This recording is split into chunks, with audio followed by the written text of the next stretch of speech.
एक ओंकार सतनाम करता पुरख निर्भव निर्वैर अकाल मूरत अजूनी सैभं गुर प्रसाद। जप आद सच जुगाद सच है भी सच नानक होसी भी सच। वाहिगुरु जी का खालसा वाहिगुरु जी की फतेह। जुगो जुग अटल चवर छत्र तख्त दे मालक हजूर सतगुरु धन धन श्री गुरु ग्रंथ साहिब महाराज जिन्हां दी मुकद्दस हजूरी दे अंदर टलदी हुई शाम दे नाल गुरु बाबा जी दे दरबार सजे हन। आप समूचियां सिख संगतां रोज़ाना की तरह शाम के दीवान अंदर भाई साहब पासों रहरास जप साहिब का पाठ अरदास अते हुक्मनामा साहिब सरवण किया है। आओ गुरुदेव पातशाह जी की बख्शिश सदका लड़ीवार शब्द विचार धन श्री गुरु ग्रंथ साहिब पातशाह जी की उहदा असीं कई दिन तो आगाज़ किया सी, तो अज उसनूं प्रारंभ करते हाँ। गुरु पातशाह कृपा करन इन्हां आलमी पाकां दी विचार आप ही करवा लैन। सो जिन्हें का हाजरीन हाजिर बैठे हो एक बार सारे रसना पवित्र करो फिर आखांगे वाहिगुरु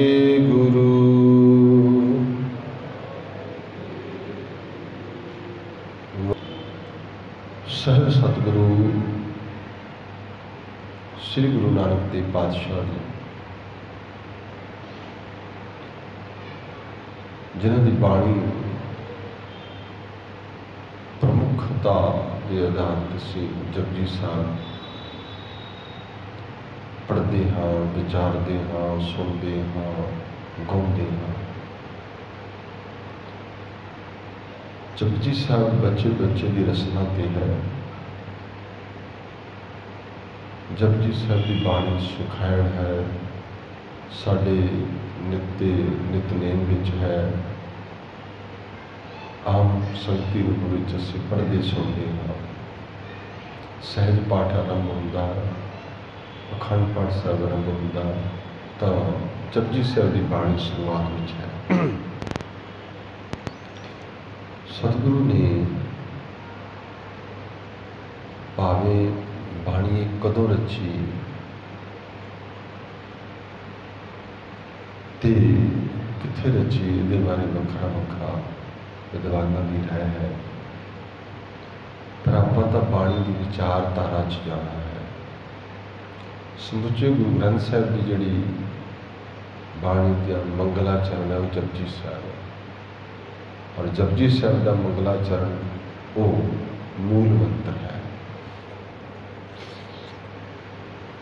तो गुरु पातशाह ने शुरुआत के विच जो मूल मंत्र से आखते हैं उन मंगलाचरण रूप में वरतते। किसी भी बाणी का आरंभ करते हैं गुरु पातशाह ने जो मंगलाचरण करते हैं उहदे अगे परमेश्वर अगे डंडौत की तरह परमेश्वर अगे नमस्कार की तरह परमेश्वर अगे अरदास की तरह उन्होंने आरंभ करते हैं। तो जदों असीं जपजी साहब की शुरुआत करते हैं गुरु ग्रंथ साहब की बाणी की असीं शुरुआत करते हैं। पहला शुरुआत विच जिहड़ा तत्करा है वो लिखिया है जिहदे नाल पूरी बाणी का सानूं पता लग जाता है। इस बाणी कित्थे किहड़े अंग ते किहड़ा राग शुरू होंदा है किहड़ा शब्द शुरू होंदा है कित्थे आ बाणी है वो सारा फिर गुरु पातशाह ने आरंभ किया एक ओंकार। अक्सर असीं आखदे हां गुरु ग्रंथ साहिब की बाणी के 1430 अंग हैं, जिहदा शुरुआती शुरू दे विच पहला अंग है जदों असीं जिहड़े तत्करा लिखिया ना उहदे अपने अंग 1 2 3 4 5 इस तरह, जिथे तत्करा खत्म हो जाता है उस तो बाद बाणी आरंभ होती है, उतों गिणती जी शुरू करते हैं 1 2 3 4 इस तरह अंग। पर गुरु पातशाह ने पहले अंग के उत्ते 1 नंबर नहीं पाया। जो असी जिन्होंने भी दर्शन किए ने गुरु ग्रंथ साहिब की बाणी के, तो तुसी देखोगे वो उपर 1 नंबर नहीं पाया। जिहड़ी काउंटिंग है वो 2 तो शुरू होती है, 2 3 4 5 6 करते करते करते इस तरह 1430 तक 1 नंबर नहीं। तो तुसी गुरु पातशाह ने बाणी नूं 1 नंबर तो पहला कहते भी कुछ नहीं लिखा, खाली छड़ दिता। जिमें कई बीड़ा दे विच एवं ब्रैकेट बनाया, उत्थे नंबर 2 3 4 पाया, उत्थे 1 नहीं पाया। 1 की गिणती शुरू हो रही है काउंटिंग की, पर नाल ही 1 तो बाद फिर 1 लिखा जाए। लिखण विच सेम एको ही है, गुरमुखी अखर वाला। उही असीं जदों मूल मंत्र की शुरुआत पढ़ते 1 ओंकार, वो भी लिखा।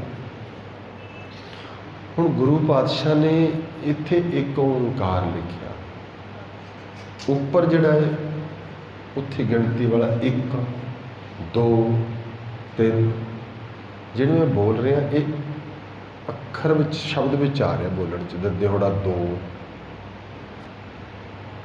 लिखण विच तां जिहड़ा राइट दे विच 2 हुंदा है, पर उहनूं जदों असीं बोलांगे बोल के 2 दसना पेगा। 3 तो 3 सियारी पट्टी 3। इस तरह जो 1 वो लिखांगे तो उस तरह इड़ी सियारी पर 1 लिखा। एक गिणती वाला 1 2 3 उपर वाले महाराज ने नहीं लिखा। क्यों कि सिख नूं ये भुलेखा ना पै जाए भी जिहड़ा अगला वाला 1 ओंकार आ ये भी गिणती वाला है, ये गिणती वाला। क्योंकि जिहड़ा 1 ओंकार है इस सृष्टि का मूल है। ये 1 नहीं है जिहड़ा 2 विच वंडिया जाए ना। संसार नूं भी निरंकार ने पातशाह ने इस बाणी च 1 ही किया, सारा कुछ 1 ही है। उन 2 रूप च नहीं लिखा। इस करके गुरु ने जिहड़ा 1 की परिभाषा की है, ये 1 वो है जिहड़ा 2 नहीं बनता। जे 2 बन गया फिर तो 1 की अहमियत ही नहीं रहेगी, द्वैश हो जाएगी। वाहिगुरू 1 ही है, ये 1 वंडिया नहीं जा सकता। ये भी 1 रूप है। हज़ारां च भी देखा तो भी 1 रूप ही है। सारे में 1 ही जोत है ना। जो कल भी शायद जिक्र कर रहे थे, अव्वल अल्लाह नूर पाया कुदरत की सब बंदे। बंदे किन्ने ने जे असीं काउंटिंग करिए संसार ते सब बंदे ही ने, सारे बंदे ने, पर इन्नियां विच 1 नूर। जो रब की गल ते आवांगे सारे 1 ने। उस 1 की परिभाषा है जिहड़ी माया है। माया की परिभाषा 1 ओंकार च नहीं है। 1 की परमेश्वर की परिभाषा है।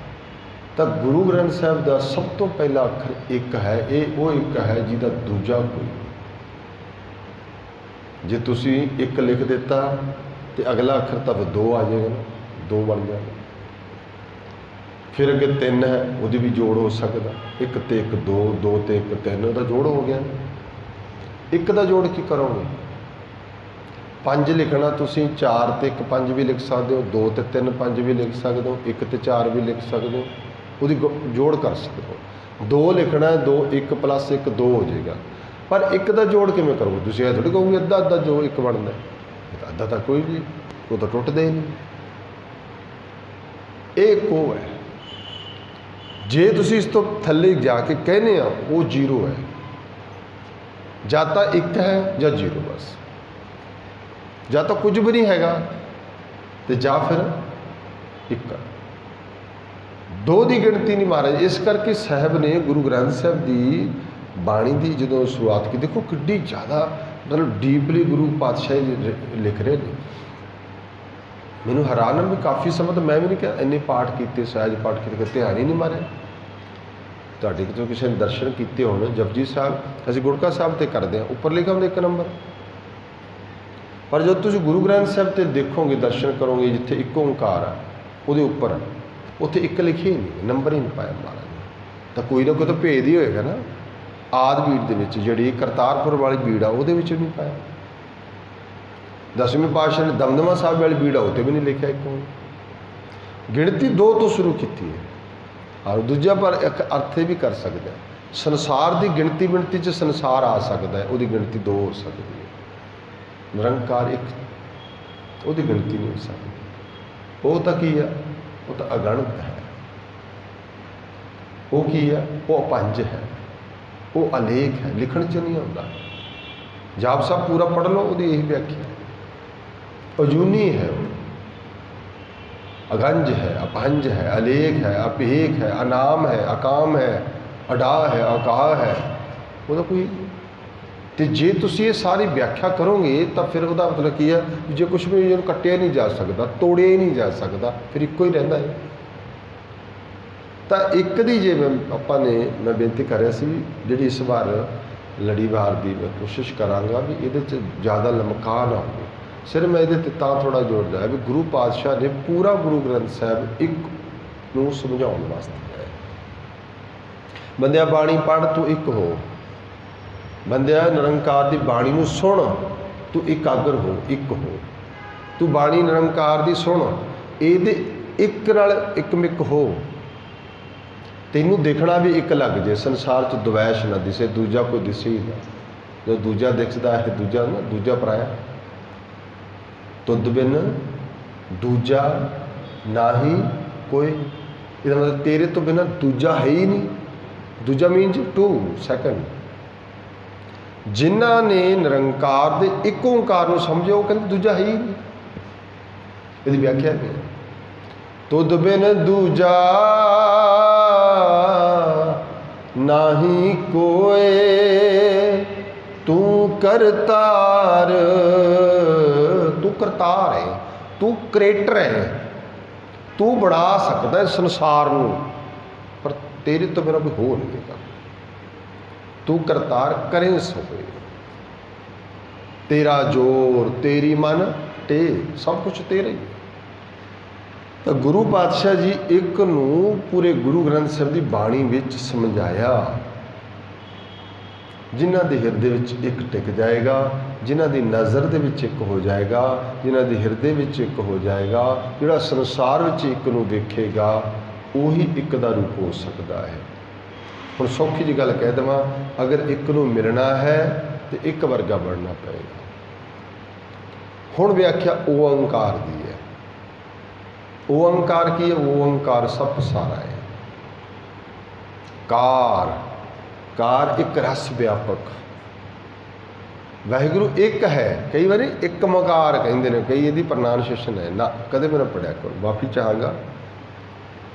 ਬੜੇ ਨੇ ਆਪਣੇ ਆਪਣੇ ਤਰੀਕੇ ਨਾਲ ਪੜ੍ਹਦੇ ਨੇ, ਪਰ ਜਦੋਂ ਤੁਸੀਂ 2 ਅੱਖਰ ਇੱਕ ਓਅੰਕਾਰ, ਇੱਕ ਦੀ ਆਵਾਜ਼ ਅਲੱਗ ਹੋਣੀ ਚਾਹੀਦੀ, ਇੱਕ ਓਅੰਕਾਰ।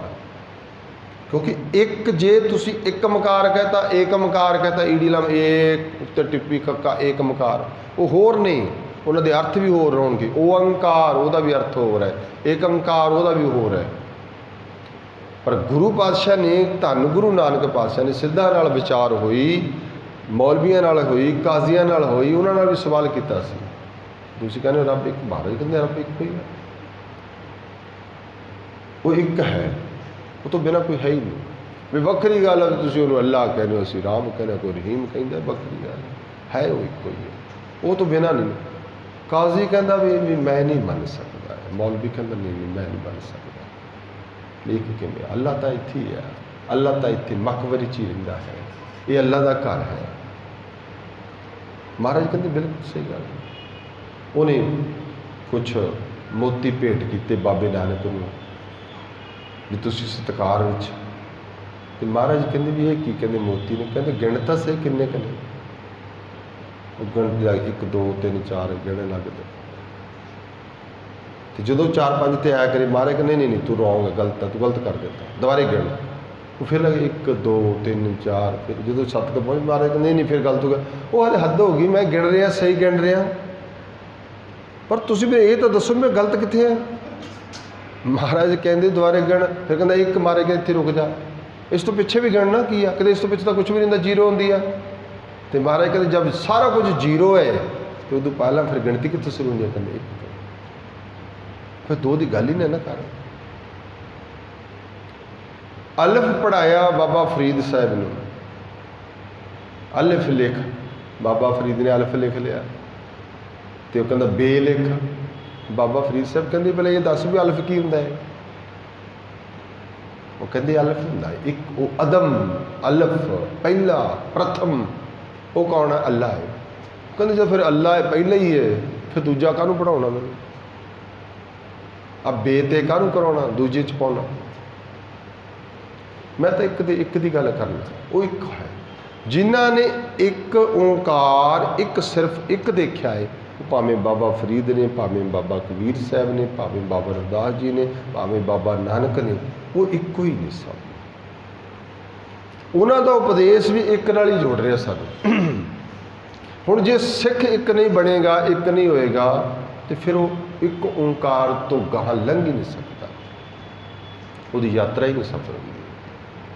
यही एक दा सिद्धांत है जिहड़ा सानू गुरु पातशाह ने इस राह ते चला, एक ते जो असी गल कई बार पिछले समय मैं करता रहा, एक कोई पंगत, एक कोई संगत, एक कोई इशनान, एक कोई अमृत का बाटा, एक कोई सब कुछ बनाया, एक कोई सिख, एक कोई गुरु, एक बाणी, एक गुरु, एक को शब्द विचार, दो तो रखे ही नहीं किते ने, जिथे दो हो गए बाबा कहते दो तो दवाइश होंगी है, लड़ाई है, झगड़ा है, दो तो है ही नहीं।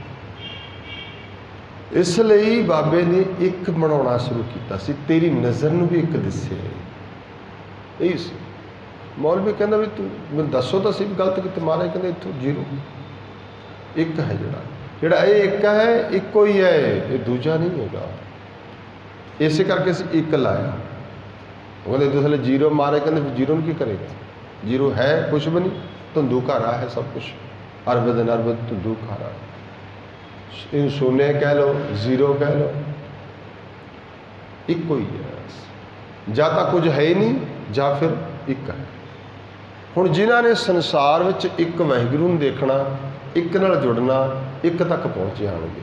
जिन्हां ने संसार विच दूजे नूं वेखिया, दूजे नाल जुड़ गए, दूजी माया व्यापक सारी, आपी ने आप साजिओ, आपी ने रचिओ नाओ, अगे दुई, दुई मीन्स दूजी, सैकेंड, दुई कुदरत साजी। इत्थे मैं छोटी जी विचार करांगा, बड़ी एक गल अजकल बड़ी फेमस हो रही है भी जी कुदरत विच ही रब है, तो कुदरती रब है, रब नाम की कोई चीज़ ही नहीं होगी, रब कुदरती है बस। हुण इत्थे बिल्कुल डिफाइन कर रहे हैं महाराज, कहते भी जिन्हें साजी है उन्हें दुई कुदरत साजी, इसका मतलब एक तो दुई हुई, सैकंड दुई कुदरत साजी है, दूजी का मतलब दूधी, ये संसार दूजा है, कुदरत दूजी है, ये सब कुछ कुदरत है, कुदरत कह लो, नेचर कह लो, यूनीवर्स कह लो, सब एक, ये सारा कुछ दुआ है, ये नाल जुड़ांगे संसार विच ही रह जावांगे, एक नाल जुड़ांगे निरंकार को। बाणी ने उपदेश किया, रह संसार विच पर मन निरंकार विच, चेता रखी दुनिया भी देखे उहदे विच भी तैनूं एक दिसे। आप जी मैं पंक्ति पढ़ी है वो यही है भी तुद बिन दूजा ना ही कोई। हुण दिख रहा ना है सब कुछ, पर है तेरे तो बिना नहीं है, वो दूजा नहीं। जे दूसरा वेखदे आ तो फिर संसार इत्थों अपनी बाविचार आरंभ होंदी है। गुरु पातशाह कहते वाहिगुरू एक है, ओंकार सारी सृष्टि विच एक रस व्यापक है, एक रस व्यापक है। हुण तुसीं उन एक नूं वेख लोगे, देखो हरेक चीज़ देखोगे उस रब भी दिसेगा, उहदे च संसार भी दिसेगा। फुल देखोगे, फुल विच खुशबू भी है तो फुल नाशवान भी है, नहीं है।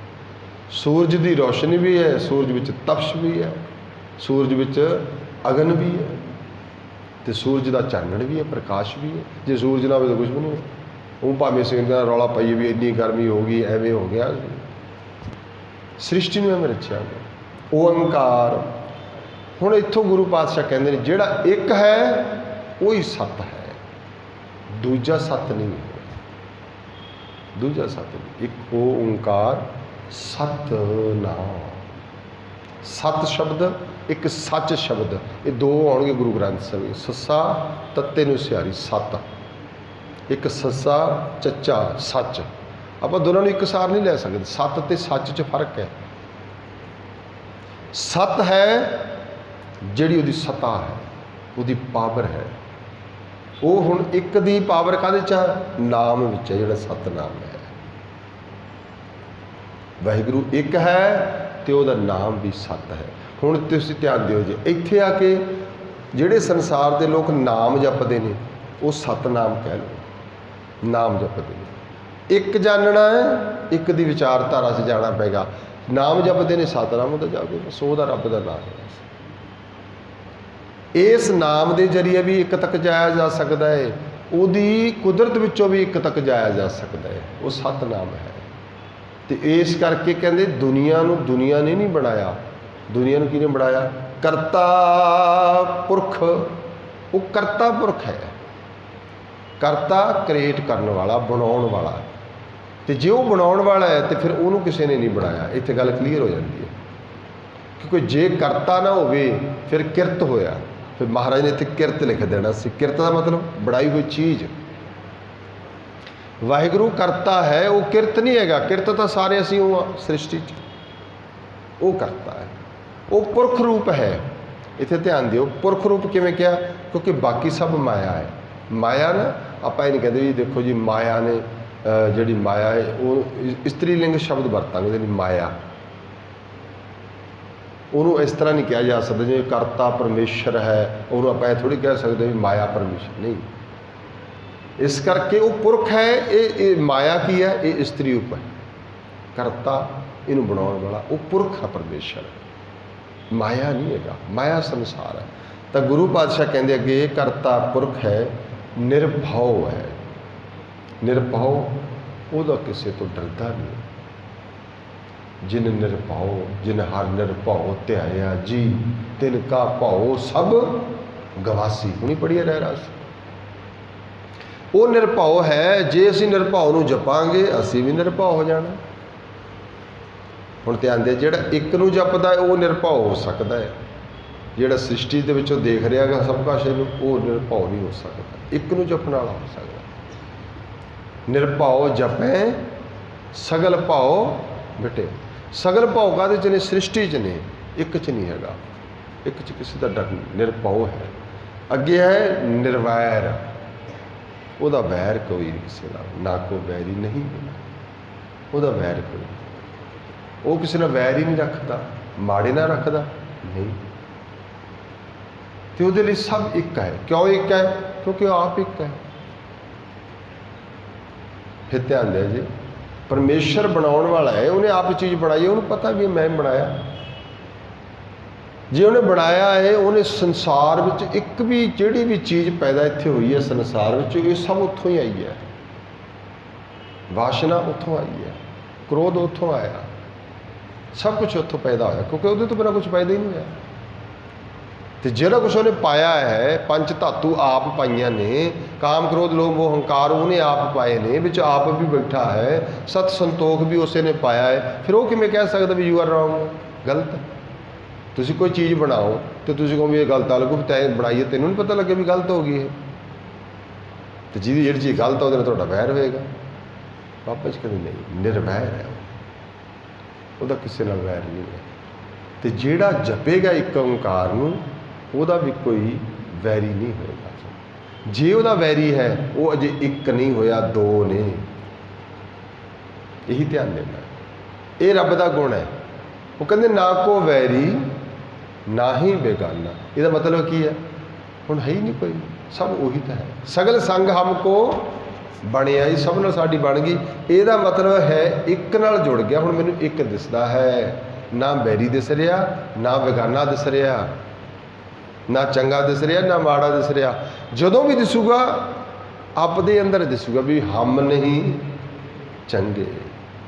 ਹੁਣ ਧਿਆਨ ਦਿਆ ਇੱਥੇ, ਇਹ ਹੈ ਬਾਣੀ ਆਪਦੇ ਆਪ ਨੂੰ ਸਵਾਰਨ ਦੀ ਗੱਲ ਕਰਦੀ ਹੈ, ਦੁਨੀਆ ਲੋਕਾਂ ਨੂੰ ਸਵਾਰਦੀ ਹੈ। ਜਦ ਤੱਕ ਬੰਦਾ ਆਪਦੇ ਆਪੇ ਨੂੰ ਆਪ ਨਹੀਂ ਸਵਾਰੇਗਾ ਉਹ ਨਿਰੰਕਾਰ ਦੇ ਰਾਹ ਤੇ ਤੁਰ ਹੀ ਨਹੀਂ ਸਕਦਾ। ਬਾਬਾ ਫਰੀਦ ਨੇ ਨਹੀਂ ਕਿਹਾ ਵੀ ਫਰੀਦਾ ਆਪ ਸਵਾਰੇ ਮੈਂ ਮਿਲੇ, ਮੈਂ ਮਿਲਿਆ ਸੁਖ ਹੋਏ, ਫਰੀਦਾ ਜੇ ਤੂੰ ਮੇਰਾ ਹੋਏ ਰਹੇ। ਤਾਂ ਸਭ ਜਗ ਤੇ ਤੂੰ ਦੁਨੀਆ ਨੂੰ ਕਿਉਂ ਬਦਲਣ ਲੱਗਿਆ? ਦੁਨੀਆ ਤੇਰੇ ਮਗਰ ਤੁਰੀ ਫਿਰੂ। ਇਹ ਹੈ ਜਿਨ੍ਹਾਂ ਦੇ ਅੰਦਰ ਵੈਰ ਮੁੱਕ ਜਾਂਦਾ, ਉਹਦਾ ਵੈਰ ਹੀ ਕੋਈ ਨਹੀਂ ਹੈਗਾ, ਨਿਰਵੈਰ ਹੈ ਉਹ। ਮਹਾਰਾਜ ਕਹਿੰਦੇ ਨਿਰਵੈਰ। ਅਕਾਲ, ਅਕਾਲ ਸ੍ਰਿਸ਼ਟੀ ਸਾਰੀ ਕਾਲ ਵਿੱਚ ਹੈ, ਟਾਈਮ ਵਿੱਚ ਹੈ, ਹਰ ਕੁਝ ਟਾਈਮ ਵਿੱਚ ਹੈ। ਕਦੋਂ ਬਣੀ ਕਦੋਂ ਖਤਮ ਹੋਣੀ, ਇਹ ਟਾਈਮ ਹੈ। ਯੁੱਗ ਸ਼ੁਰੂ ਹੋਇਆ, ਯੁੱਗ ਕਦੋਂ ਖਤਮ ਹੋਣਾ, ਇਹ ਟਾਈਮ ਹੈ। ਹਰ ਇੱਕ ਜੀਵ ਦਾ ਜਨਮ ਹੈ, ਕਦੋਂ ਜਨਮ ਹੁੰਦਾ, ਕਦੋਂ ਮਰਨਾ, ਇਹ ਟਾਈਮ ਹੈ। ਹਰ ਇੱਕ ਚੀਜ਼ ਦਾ ਟਾਈਮ ਹੈ। ਇਹਨੂੰ ਕਹਿੰਦੇ ਨੇ ਕਾਲ ਪੰਜਾਬੀ 'ਚ। ਪਰ ਵਾਹਿਗੁਰੂ ਉਹਦਾ ਕੋਈ ਕਾਲ ਨਹੀਂ ਹੈਗਾ। ਕਿਉਂ? ਕਿਉਂਕਿ ਅਕਾਲ ਹੈ, ਇਹ ਉਹਦੀ ਨਿਸ਼ਾਨੀ ਹੈ। ਫਿਰ ਜਿਹੜਾ ਬੰਦਾ ਅਕਾਲ ਪੁਰਖ ਨੂੰ ਮੰਨਦਾ, ਜਿਹਦਾ ਕਾਲ ਹੀ ਕੋਈ ਨਹੀਂ, ਤੇ ਫਿਰ ਉਹ ਕਾਲ ਵਾਲੀਆਂ ਚੀਜ਼ਾਂ ਨੂੰ ਮੰਨੇ। ਪਿੱਛੇ ਮੈਂ ਜ਼ਿਕਰ ਕੀਤਾ ਸੀ ਨਾ ਵੀ ਜਿਹੜਾ ਖਾਲਸਾ ਹੈ ਉਹ ਰੱਬ ਦਾ ਬਣਾਇਆ ਹੈ। ਖਾਲਸਾ ਉਹਦੀ ਮੌਜ ਵਿੱਚੋਂ ਪ੍ਰਗਟ ਹੋਇਆ। ਖਾਲਸਾ ਅਕਾਲ ਪੁਰਖ ਦੀ ਫੌਜ ਹੈ, ਤੇ ਫਿਰ ਉਹ ਵੀ ਅਕਾਲ ਨੂੰ ਮੰਨਦਾ ਹੈ, ਉਹ ਕਾਲ ਵਾਲੀਆਂ ਚੀਜ਼ਾਂ ਨੂੰ ਮੰਨਦਾ ਨਹੀਂ ਹੈਗਾ। ਕਾਲ ਵਾਲੀਆਂ ਚੀਜ਼ਾਂ ਨੂੰ ਨਹੀਂ ਮੰਨਦਾ। ਜੇ ਕਾਲ ਵਾਲੀਆਂ ਨੂੰ ਮੰਨਦਾ ਹੈ ਫਿਰ ਉਹ ਇੱਕ ਨੂੰ ਨਹੀਂ ਮੰਨਦਾ। ਇਹੀ ਫਰਕ ਹੈ। ਬਾਬਾ ਜੀ ਕਹਿੰਦੇ 24 ਸਾਹਿਬ 'ਚ ਪੜ੍ਹੇ ਨਾ ਆਪਾਂ, ਕਾਲ ਪਾਏ ਬ੍ਰਹਮਾ ਬਪ ਧਰਾ, ਕਾਲ ਪਾਏ ਸਿਵਜੂ ਅਵਤਰਾ, ਕਾਲ ਪਾਏ ਕਰ ਵਿਸ਼ਨ ਪ੍ਰਕਾਸ਼ਾ, ਸਕਲ ਕਾਲ ਕਾ। ਇਹ ਸਾਰਾ ਤਮਾਸ਼ਾ ਸਕਲ ਕਾਲ। ਜਵਨ ਕਾਲ ਜੋਗੀ ਸਿਵ ਕੀਓ, वेद राज ब्रह्मा जो थियो, जवन काल सब लोक सवारा। जिन्हें सारा लोक सवारिया ना, नमस्कार है ताड़ी। मेरा तो उन्होंने नमस्कार है। केड़ा? जिहड़ा काल तो परे है। तो बाबा नानक जे ये गल कह रहा भी अकाल है वो, तो कलगीधर भी अकाल कहते हैं। इस करके उन्होंने बाणी भी अकाल पुरख है। अकाल उस्तत उन्होंने बाणी का नाम है। जपजी साहब वाहिगुरू जाप साहब पढ़ते हो ना, ये अकाल उस्तत चाहता है। अकाल जिहड़ा परमेश्वर है उहदी बाणी है, उहदे प्रथाएं है।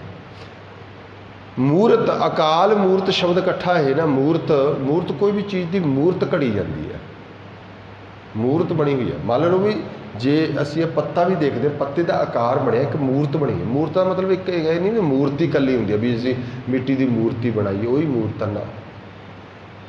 परमेश्वर ने सृष्टि में पता नहीं की मूर्त बनाई है, ये सब दी मूर्तां ने, पर रब की मूर्त कोई नहीं। टाली का पत्ता हो रहा है, निम का पत्ता हो रहा, मूर्त है ना। मनुखा दी मूर्तां अलग अलग ने, हर एक चीज़ का एक आकार बना दिता। पर वाहिगुरू का जिहदा काल नहीं है, समय च नहीं है, हरेक चीज़ बनाउण लई, मूर्त बनाउण लई टाइम लगदा वा। साड़ी जिहड़ी घाड़त घड़ी गई है माता दे उधर दे विच 9 महीने रह के फिर घड़ी गई है। इनू टाइम लग्या, वक्त बनता है। मूर्तां बनाईयां गईयां ने, चाहे वो पेंटर ने बनाईयां ने, चाहे किसी घड़न वाले ने बनाईयां, मूर्तां बनाईयां। ये मूर्त है। हर चीज़ घड़न च जे टाइम लग गया, समा लग गया ना, तो फिर की वो काल च है। रब की मूर्त नहीं, वो मूर्त उही जानता है, तो वो अकाल है। काल तो परे मूर्त तो सज्जन ने आख्या सी इस्लामी जिहड़ा आला लिखता है कोई राइटर, वो कहता बुतो शाबाश। बुत्तां नूं वेख के कहता बुतो शाबाश, इसी को तरक्की कहते हैं। जब तरासा न था तब पत्थर था, जब तरासा तो खुदा बन गए। इस तरक्की है। जिहड़ी मूर्त है ना, किसी भी चीज़ की मूर्त घड़ी गई, उन्होंने समा लग गया, टाइम लग गया, बनी गई। एवें नहीं है कभी इम्तिहान। ਮੂਰਤ ਹੈ, ਉਹਦਾ ਆਕਾਰ ਬਣ ਗਿਆ। ਇੱਕ ਬੂੰਦ ਵੀ ਡਿੱਗਦੀ ਹੈ, ਉਹਦਾ ਆਕਾਰ ਬਣ ਜਾਂਦਾ ਵੀ ਐਵੇਂ ਦੀ ਮੂਰਤ ਹੈ। ਸਮੁੰਦਰ ਹੈ, ਉਹਦਾ ਬਹੁਤ ਵੱਡਾ ਵਿਸ਼ਾਲ ਆਕਾਰ ਹੈ, ਆਕਾਰ ਨਹੀਂ ਬਣੇ। ਆਕਾਸ਼ ਦਾ ਵੀ ਆਕਾਰ ਹੈ, ਪਰ ਪਰਮੇਸ਼ਰ ਅਕਾਲ ਤੋਂ ਰਹਿਤ, ਉਹਦਾ ਕੋਈ ਵੀ ਮੂਰਤ ਨਹੀਂ ਹੈ, ਮੂਰਤ ਨਹੀਂ ਹੈ। ਉਹਦੀ ਮੂਰਤ ਕੀ ਆ? ਉਹਦੇ ਵਿੱਚ ਸੁਰਤ ਲਾਉਣੀ ਹੀ ਮੂਰਤ ਹੈ। ਇਸ ਕਰਕੇ ਬਹੁਤੇ ਸੱਜਣ ਨਾ ਜਦੋਂ ਅੱਖਾਂ ਮੀਚ ਕੇ ਬੈਠਦੇ ਨੇ, ਉਹ ਕਿਸੇ ਦਾ ਧਿਆਨ ਧਰਦੇ ਨੇ, ਕਿਸੇ ਮੂਰਤੀ ਦਾ ਧਿਆਨ ਧਰਦੇ ਨੇ। ਜਿਸ ਮੂਰਤ ਦਾ ਉਹ ਧਿਆਨ ਧਰਦੇ ਨੇ, ਉਹ ਮੂਰਤ ਕੀ ਹੁੰਦੀ ਆ? ਅਕਾਲ 'ਚ ਹੁੰਦੀ ਹੈ। ਇਸ ਕਰਕੇ ਜੁੜਨਾ ਚਾਹੁੰਦਾ ਅਕਾਲ ਨਾਲ, ਤੇ ਪੂਜਾ ਕਿਹਦੀ ਕਰ ਰਿਹਾ? ਸੁਰਤ ਦਾ ਧਿਆਨ ਕਿਹਦੇ ਧਰ ਰਿਹਾ? ਕਾਲ ਦਾ। ਤੇ ਫਿਰ ਕਿਵੇਂ ਜੁੜੇਗਾ? ਇਹਨੂੰ ਸਮਝੋ, ਨੁਕਤਾ ਬੜਾ ਪਿਆਰਾ ਹੈ। ਮੰਨ ਲਓ ਸਪੋਜ਼ ਕਰੋ ਤੁਸੀਂ ਕੀਰਤਨ ਬੜੀ ਵਾਰੀ ਸੁਣਿਆ, ਸੁਣ ਕੇ ਚਲੇ ਜਾਂਦੇ ਹੋ। ਕਦੇ ਤੁਸੀਂ ਕਹੋ ਵੀ ਅੱਜ ਨਾ ਕੀਰਤਨ 'ਚ ਇੰਨਾ ਆਨੰਦ ਆਇਆ, ਕਥਾ 'ਚ ਇੰਨਾ ਆਨੰਦ ਆਇਆ ਵੀ ਅੱਜ ਸਮੇਂ ਦਾ ਪਤਾ ਨਹੀਂ ਲੱਗਿਆ, ਸਮੇਂ ਤੋਂ ਪਤਾ ਨਹੀਂ ਲੱਗਿਆ। ਮਤਲਬ ਸਮੇਂ ਤੋਂ ਤੁਸੀਂ ਟੁੱਟ ਗਏ ਸੀ ਉਸ ਤੋਂ, ਤਾਂ ਹੀ ਨਹੀਂ ਪਤਾ ਲੱਗਿਆ ਨਾ। ਜਦੋਂ ਸਮੇਂ ਤੋਂ ਬੰਦਾ ਟੁੱਟ ਜਾਏ, ਉਹ ਕਾਲ ਤੋਂ ਪਰੇ ਹੋ ਜਾਂਦਾ। ਕਾਲ ਕੀ? ਸਮਾਂ। ਕਹਿੰਦਾ ਮੈਨੂੰ ਤਾਂ ਪਤਾ ਹੀ ਨਹੀਂ ਲੱਗਿਆ ਵੀ ਕਦੇ ਹੋ ਗਿਆ। ਇਹਦਾ ਮਤਲਬ ਸਮੇਂ ਤੋਂ ਪਰੇ ਹੋ ਗਿਆ। ਉਹ ਸਮੇਂ ਤੋਂ ਪਰੇ ਟੁੱਟਿਆ ਤੇ ਉਸ ਦਿਨ ਹੀ ਆਨੰਦ ਆ ਗਿਆ। ਕਿਉਂ? ਕਿਉਂਕਿ ਅਕਾਲ ਪੁਰਖ ਹੈ, ਉਹ ਵੀ ਸਮੇਂ ਤੋਂ ਪਰੇ ਹੈ। ਪਰਮੇਸ਼ਰ ਸਮੇਂ ਤੋਂ ਪਰੇ ਹੈ। ਅਗਰ ਉਹਨੂੰ ਮਿਲਣਾ, ਤੂੰ ਵੀ ਸਮੇਂ ਤੋਂ ਪਰੇ ਹੋ। ਸਮੇਂ ਤੋਂ ਪਰੇ ਹੋਣ ਲਈ ਕੁਝ ਨਹੀਂ ਹੈ। ਇਸੇ ਕਰਕੇ ਸਾਨੂੰ ਕਿਹਾ ਹੈ, ਸਮੇਂ ਤੋਂ ਪਰੇ ਹੋਣ ਵਾਸਤੇ ਤੂੰ ਆਪਣੇ ਵਿਚਾਰ ਛੱਡ ਦੇ, ਸਮੇਂ ਤੋਂ ਪਰੇ ਹੋ ਜਾਏਗਾ। ਹਰ ਇੱਕ ਸਮਾਂ ਨਾ, ਮਤਲਬ ਤੁਸੀਂ ਕੁਝ ਦੇਖਿਆ, ਤੁਹਾਡੇ ਅੰਦਰ ਵਿਚਾਰ ਆ ਗਿਆ, ਸਮਾਂ ਬਣ ਗਿਆ। ਤੇ ਨਾਲ ਹੀ ਤਸਵੀਰ ਬਣਾਤੀ ਉਹਨੇ, ਕੀ ਆਇਆ? ਮੈਂ ਕੁਝ ਦੇਖਿਆ, ਉਹਦੀ ਵਿਚਾਰ ਹੋ ਗਈ। ਮੈਂ ਕੁਝ ਸੋਚ ਰਿਹਾ, ਉਹਦੀ ਵਿਚਾਰ ਹੋ ਗਈ। ਉਹ ਤਸਵੀਰ ਬਣਦੀ ਹੈ ਪਹਿਲਾਂ ਅੰਦਰ, ਉਹਦੀ ਫੋਟੋ ਫਿਰ ਇੱਥੇ ਚੱਲਦੀ ਰਹਿੰਦੀ ਹੈ। ਪਰ ਜਦੋਂ ਤੁਸੀਂ ਸ਼ਬਦ ਤੋਂ ਟੁੱਟ ਜਾਂਦੇ ਹੋ, ਆਕਾਰ ਤੋਂ ਟੁੱਟ ਜਾਂਦੇ ਹੋ, ਫਿਰ ਪਤਾ ਕੀ ਹੁੰਦਾ? ਤੁਸੀਂ ਸਮੇਂ ਤੋਂ ਪਰੇ ਹੋ ਜਾਂਦੇ ਹੋ। ਤੇ ਫਿਰ ਜਦੋਂ ਅੱਖਾਂ ਖੁੱਲ੍ਹਦੀਆਂ, ਕਹਿੰਦੇ ਆਨੰਦ ਆ ਗਿਆ। ਯੋਗ ਸਾਧਨਾ ਵੀ ਇਹਦੇ ਵਿੱਚ ਆਉਂਦੀ ਹੈ। ਇਹਦੇ ਵਿੱਚ ਬੜਾ ਵਿਸਥਾਰ ਹੈ, ਬੜਿਆਂ ਨੇ ਬੜੇ ਤਰੀਕੇ ਵਰਤ ਰਹੇ ਨੇ ਇਹਦੇ ਇੱਥੋਂ ਅਨਹਦ ਸ਼ਬਦ ਵੀ ਇੱਥੇ ਪ੍ਰਗਟ ਹੁੰਦੇ ਨੇ, ਇਸ ਤੋਂ ਬਾਅਦ ਪ੍ਰਗਟ ਹੁੰਦੇ ਨੇ। ਅਨਹਤ ਦਾ ਮਤਲਬ ਹੁੰਦਾ ਹੈ ਵਿਦਾਊਟ ਐਨੀ ਟੱਚ, ਹੱਥ ਤੋਂ ਬਿਨਾਂ। ਹੱਥ ਅਨ ਬਿਨਾਂ, ਹੱਥ ਮਤਲਬ ਕਿਸੇ ਚੀਜ਼ ਦਾ ਹੱਥ ਕਰਨਾ, ਆਵਾਜ਼ ਦੇਣੀ, ਉਹ ਅਨਹਤ ਸ਼ਬਦ ਬਣਿਆ ਸੀ। ਵੀ ਕੁਛ ਵੀ ਨਹੀਂ ਹੋ ਰਿਹਾ, ਕੋਈ ਖੜਕਾ ਤਾਂ ਹੋਇਆ, ਦੋ ਚੀਜ਼ਾਂ ਟਕਰਾਈਆਂ, ਉਹ ਬਿਨਾਂ ਟਕਰਾਅ ਤੋਂ ਹੁੰਦਾ ਹੈ। ਤੇ ਜਿੱਥੇ ਸਾਡੇ ਸ਼ਬਦ ਦੇ ਵਿਚਾਰ ਮੁੱਕ ਜਾਂਦੇ ਨੇ, ਉੱਥੇ ਅਨਹਤ ਹੀ ਹੁੰਦਾ ਹੈ ਹੀ ਕੋਈ ਨਹੀਂ। ਉੱਥੇ ਤੁਸੀਂ ਕਿਤੇ ਟਕਰਾਓਗੇ? ਬਸ ਆਈ ਹੈ ਉਹ। ਇਹਦੇ ਤੇ ਬੜੀ ਵਿਆਖਿਆ ਹੋ ਸਕਦੀ ਹੈ। ਮੈਂ ਤਾਂ ਪਹਿਲੇ ਬੇਨਤੀ ਕੀਤੀ ਵੀ ਇਸ ਵਾਰ ਮੈਂ ਥੋੜ੍ਹੀ ਕੋਸ਼ਿਸ਼ ਕਰ ਰਿਹਾ ਸਿਰਫ ਸ਼ਬਦ ਦੀ ਵਿਆਖਿਆ। ਜੇ ਐਵੇਂ ਤੁਰਾਂਗੇ ਤਾਂ ਯਕੀਨ ਕਰਿਆ ਜੇ, ਇੱਕ ਓਂਕਾਰ ਤੇ 40 ਦਿਨ ਲਾਤੇ ਸੀ ਗਿਆਨੀ ਸੰਤ ਸਿੰਘ ਜੀ ਮਸਕੀਨ ਨੇ, ਇੱਕ ਓਂਕਾਰ ਤੇ। ਔਰ ਲੱਗ ਸਾਰੀ ਵਿਆਖਿਆ ਜਿੰਨੀ ਮਰਜ਼ੀ ਪੜ੍ਹ, ਡੀਪ ਹੈ, ਉਹਦੀ ਗਹਿਰਾਈ ਹੈ। ਤਾਂ ਗੁਰੂ ਪਾਤਸ਼ਾਹ ਕਹਿੰਦੇ ਉਹ ਮੂਰਤ ਹੈ, ਗੁਰ ਕੀ ਮੂਰਤ ਮਨ ਮੇਂ ਧਿਆਨ। ਗੁਰ ਕੀ ਮੂਰਤ ਹੈ, ਗੁਰੂ ਸ਼ਬਦ ਹੈ, ਸ਼ਬਦ ਦੀ ਮੂਰਤ ਹੈਗੀ ਹੈ, ਗੁਰੂ ਦੀ ਮੂਰਤ ਹੈਗੀ ਆ। ਸ਼ਬਦ ਲਿਖਿਆ ਹੋਇਆ ਯਾਰ, ਇਹਦੀ ਮੂਰਤ ਹੈ। ਪਰ ਗੁਰੂ ਪਾਤਸ਼ਾਹ ਕਹਿੰਦੇ ਜਦੋਂ ਸ਼ਬਦ ਬੋਲਦੇ ਆ, ਹੁਣ ਤੁਹਾਡੇ ਤੱਕ ਮੇਰੇ ਤੇ ਸ਼ਬਦ ਪਹੁੰਚ ਰਹੇ ਨੇ ਨਾ, ਪਰ ਦਿਖਦੇ ਤਾਂ ਨਹੀਂ ਤੁਹਾਨੂੰ ਕਿਸੇ ਨੂੰ। ਉਹਦੀ ਮੂਰਤ ਕਿਹੋ ਜਿਹੀ ਨੇ? ਲਿਖਣ ਵਿੱਚ ਆ ਸਕਦਾ, ਰੱਬ ਲੇਖ ਵਿੱਚ ਨਹੀਂ ਆਉਂਦਾ, ਉਹ ਅਲੇਖ ਹੈ, ਲਿਖਿਆ ਨਹੀਂ। ਸ਼ਬਦ ਲਿਖਣ ਵਿੱਚ ਆ ਸਕਦਾ ਹੈ। ਇਸ ਕਰਕੇ ਗੁਰੂ ਗ੍ਰੰਥ ਸਾਹਿਬ ਦਾ ਆਕਾਰ ਹੈ, ਪਰ ਬਾਣੀ ਬੋਲੋ ਬਾਬਾ ਬਾਣੀ ਨਿਰੰਕਾਰ ਹੈ।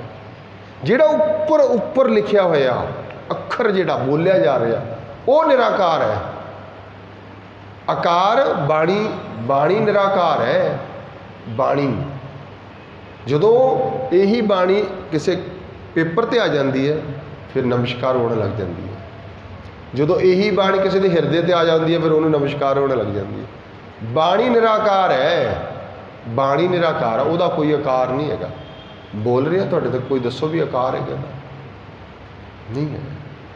ਤਾਂ ਗੁਰੂ ਪਾਤਸ਼ਾਹ ਕਹਿੰਦੇ ਅਕਾਲ ਮੂਰਤ, ਤੇ ਜਿਹਦਾ ਕੋਈ ਸਮਾਂ ਨਹੀਂ ਤੇ ਉਹਦੀ ਮੂਰਤ ਕੋਈ ਨਹੀਂ, ਫਿਰ ਉਹਦਾ ਜਨਮ ਕਿਵੇਂ ਹੋ ਸਕਦਾ ਹੈ? ਅਜੂਨੀ ਹੈ। ਕਿਉਂ? ਜੇ ਜਨਮ ਹੋਏਗਾ ਫਿਰ ਮਾਂ ਆ ਜਾਏਗੀ, ਫਿਰ ਰੱਬ ਨਹੀਂ ਵੱਡਾ, ਰੱਬ ਦੀ ਮਾਂ ਵੱਡੀ। ਇੱਥੇ ਰੌਲਾ ਖੜਾ ਹੋ ਜਾਊਗਾ ਵੀ ਅੰਡਾ ਕਿੱਥੋਂ ਆਇਆ ਕਿ ਮੁਰਗੀ ਕਿੱਥੋਂ ਆਈ। ਆਹੀ ਹੈ। ਹਰ ਇੱਕ ਚੀਜ਼ ਦਾ ਜਵਾਬ ਕੀ ਹੈ? ਨਿਰੰਕਾਰ ਤੋਂ ਆਈ। ਕਿਉਂ? ਕਿਉਂਕਿ ਨਿਰੰਕਾਰ ਸਭ ਪੈਦਾ ਕਰ ਸਕਦਾ, ਉਹਨੂੰ ਕੋਈ ਨਹੀਂ ਪੈਦਾ ਕਰ ਸਕਦਾ। अगर ਉਹਨੂੰ कोई पैदा करेगा फिर वो ਵੱਡਾ हो जाएगा। एक ਕਹਿੰਦੇ ਉਹ ਅਜੂਨੀ ਹੈ, ਅਜੂਨੀ। ਇੱਕ ਮੈਂ ਛੋਟੀ ਜਿਹੀ ਬੇਨਤੀ ਕਰਦਾ, ਇੱਥੇ ਅਰਥ ਤੇ ਮੈਂ ਹੱਥ ਰੋਕਣ ਲੱਗਿਆ।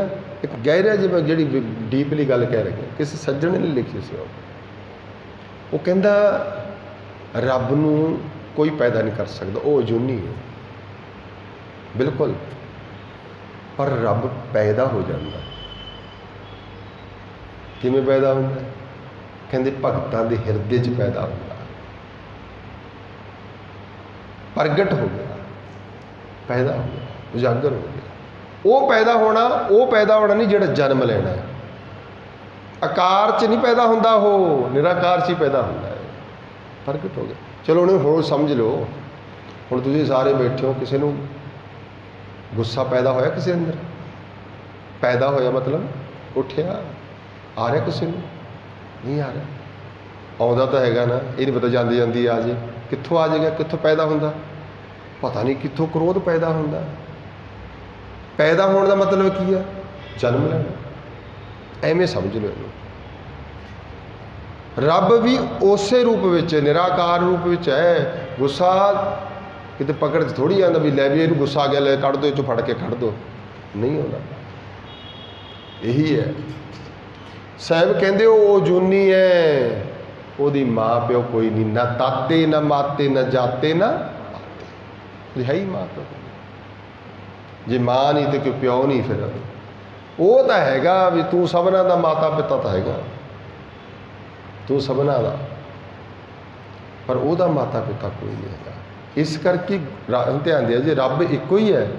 ਉਹੀ ਸਭ ਦੀ ਮਾਂ ਹੈ, ਉਹੀ ਸਭ ਦਾ ਪਿਓ ਹੈ, ਉਹੀ ਸਭ ਜੋ ਭਰਾ ਕਹਿ ਲਓ, ਜੋ ਮਰਜ਼ੀ ਕਹਿ ਲਓ, ਰਿਸ਼ਤਾ ਬਿਲਡ ਕਰਨਾ ਤੁਸੀਂ।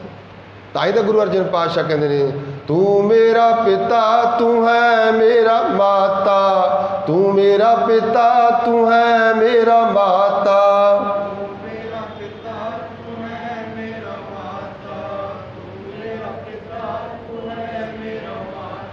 ਤੂੰ ਮੇਰਾ ਬੰਦਪ ਤੂੰ ਮੇਰਾ ਭਰਾਤਾ, ਤੂੰ ਮੇਰਾ ਬੰਦਪ ਤੂੰ ਮੇਰਾ ਭਰਾਤਾ,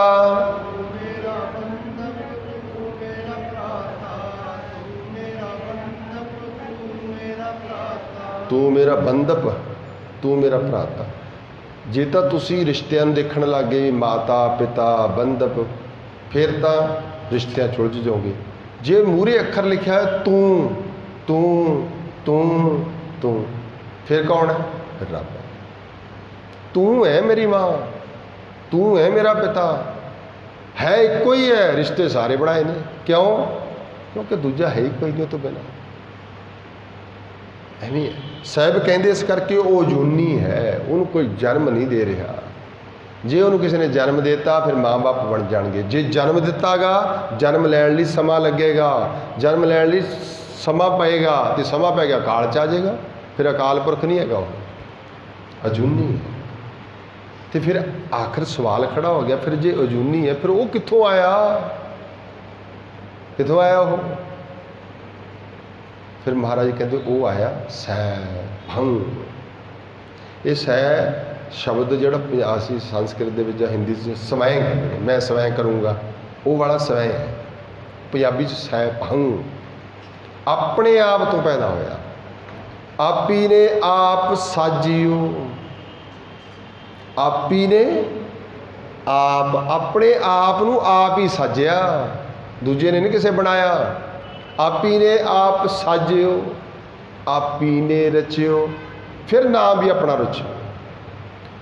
ਹੁਣ ਇੱਥੇ ਤੱਕ ਉਹ ਆਪ ਹੀ ਹੈ, ਫਿਰ ਦੂਈ ਕੁਦਰਤ ਸਾਜੀ ਹੈ, ਦੂਜੀ ਕੁਦਰਤ ਹੈ। ਤਾਂ ਕਹਿੰਦੇ ਨੇ ਗੁਰੂ ਪਾਤਸ਼ਾਹ ਅਜੂਨੀ ਸੈਭੰ। ਮਹਾਰਾਜ ਬੜੀ ਵਧੀਆ ਗੱਲ ਹੈ। ਜਿਹੜਾ ਜਨਮ 'ਤੇ ਹੈ ਉਹ ਦਿਖਾਈ ਦੇਵੇਗਾ, ਜਿਹੜਾ ਆਕਾਰ 'ਚ ਹੈ ਉਹ ਦਿਖਾਈ ਦੇਵੇਗਾ, ਜਿਹਦਾ ਕੋਈ ਨਾਂ ਹੈ ਉਹਨੂੰ ਬੋਲ ਸਕਦੇ ਹਾਂ, ਜਿਹਦਾ ਕੋਈ ਰੂਪ ਚੱਕਰ ਚਿਹਨ ਹੈ ਉਹਨੂੰ ਦੇਖ ਸਕਦੇ ਹਾਂ। ਪਰ ਜਿਹੜਾ ਹੈ ਸੈਭੰ, ਆਪਣੇ ਆਪ ਤੋਂ ਪ੍ਰਕਾਸ਼ ਹੈ, ਤੇ ਉਹਦਾ ਕੀ ਨਾਂ ਹੋਏਗਾ? ਫਿਰ ਮਿਲੇਗਾ ਕਿਵੇਂ? ਕਿਵੇਂ ਮਿਲੇਗਾ? ਸੋ ਸਵਾਲ ਕੀਤਾ। ਗੁਰੂ ਨਾਨਕ ਸਾਹਿਬ ਕਹਿੰਦੇ ਇੱਕੋ ਹੀ ਤਰੀਕਾ, ਫਿਰ ਇੱਥੋਂ ਗੁਰੂ ਦਾ ਕੰਮ ਸ਼ੁਰੂ ਹੁੰਦਾ ਹੈ। ਇੱਥੇ ਤੱਕ ਉਹਨਾਂ ਨੇ ਨਿਰੰਕਾਰ ਦੀ ਗੱਲ ਕੀਤੀ ਗੁਰੂ ਨਾਨਕ ਸਾਹਿਬ ਨੇ। ਕਹਿੰਦੇ ਜੇ ਤੂੰ ਉਹਨੂੰ ਮਿਲਣਾ ਹੈ ਜਿਹੜਾ ਆਪਣੇ ਆਪ ਤੋਂ ਪ੍ਰਕਾਸ਼ ਹੈ ਨਾ, ਫਿਰ ਗੁਰੂ ਕੋਲ ਜਾ। तो गुरु की करता फिर गुर प्रसाद, गुरु प्रसाद दिंदा तैनूं। गुरु की किरपा होएगी तो तेनों समझ पैनी है फिर वो वाहिगुरू एक किमें है, वो निरंकार रूप परमेश्वर है, वो किमें है, वो सतनाम किमें है, किसी नाल वैर किमें नहीं रखता। वो तेन गुर प्रसाद मिलना है, गुरु की किरपा नाल पैना है, गुरु की समझ पैनी है, ता जाके तेन समझ पैनी है। तू गुरु कोले जा। तो हुण ध्यान दे जे एक ओंकार नूं मिलण वास्ते पहला किहनूं मिलना पेगा? बोलो, गुरु नूं मिलना पेगा, पहला गुरु कोले आना पेगा। तो गुरु कौन है? गुरु ग्रंथ साहिब। इस करके गुरु शब्द निरंकार दी बन इन्हें एक बचन प्रवान करने। अगला जिहड़ा जप